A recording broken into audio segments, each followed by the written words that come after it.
નમસ્કાર દર્શક મિત્રો, નયા ભારત ન્યૂઝમાં તમારું હાર્દિક સ્વાગત છે। હું છું મંસૂરી શેરમાનું। ઉનાળાના પગલે જિલ્લામાં પશુ પક્ષીઓની હાલત દયનીય। ભૌતિક સુખો પાછળ દોડી રહેલો માનવી કુદરતના સાનિધ્યથી દૂર થતો હોય છે। ડભોઈ તાલુકા ગામડાઓમાં આવેલા ચબૂતરા શોભાના ગાંઠિયા સમાન।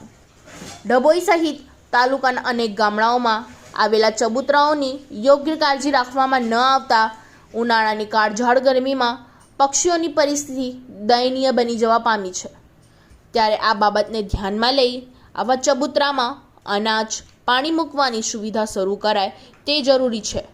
વર્ષો પહેલાં પશુ પક્ષીઓને ચણ અને પાણી મળી રહે તેવા આશયથી ચબૂતરાઓની જાળવણી થતી હતી અને તેમાં રોજે રોજ અનાજના દાણા પાણી મૂકવામાં આવતું હતું। આવા ચબૂતરાઓ એક સ્તંભની ઉપર બનાવવામાં આવતા હતા, જેનાથી નાના પક્ષી પંખીઓ અને બીજા મોટા પ્રાણીઓથી સુરક્ષા મળી રહેતી હતી।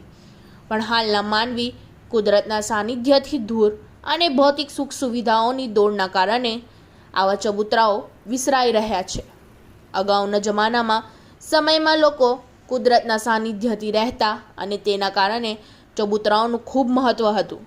લોકો પોતાના ભોજનમાંથી એક રોટલી ગાયને અને એક રોટલી કૂટલા માટે કાઢતા અને દરેક ઘરના આંગણે પંખીઓને ચણ મળી રહે તેવા આશય સાથે દાણા અને પાણી રાખવામાં આવતા હતા અને તે સમયે લોકોમાં રહેતી જીવદયાની ભાવનાના કારણે પશુ પક્ષીઓને ચણ અને પાણી મળી રહે તેવા આશયથી ઘણી બધી સુંદર કલાકૃતિઓ ધરાવતા ચબૂતરાઓ બનાવવામાં આવ્યા હતા।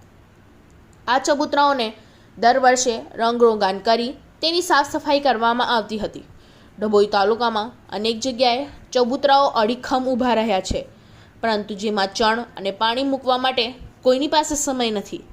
ચબૂતરા પ્રત્યેની ઉદાસીનતા આવીને આવી જ ચાલુ રહેશે તો આવનારી પેઢી આસપાસના કુદરતી વાતાવરણને સમજવાનો અને તેની સાથેનો સંબંધ રાખવાનો અભિગમ ક્યાંથી શીખશે? ત્યારે આવા સુંદર સ્થાત્યની જાળવણી અને કુદરત તરફ પાછા વળવા માટેની પ્રવૃત્તિઓને વેગ મળે તે ખૂબ જરૂરી લાગે છે। ભૌતિક સુખો પાછળ દોડી રહેલો માનવી કુદરતના સાનિધ્યથી દૂર થયો છે। Bureau report Lalabhai Bhatiyara. इस वीडियो को लाइक करें, हमारे चैनल को सब्सक्राइब कर बेल आइकन जरूर प्रेस करें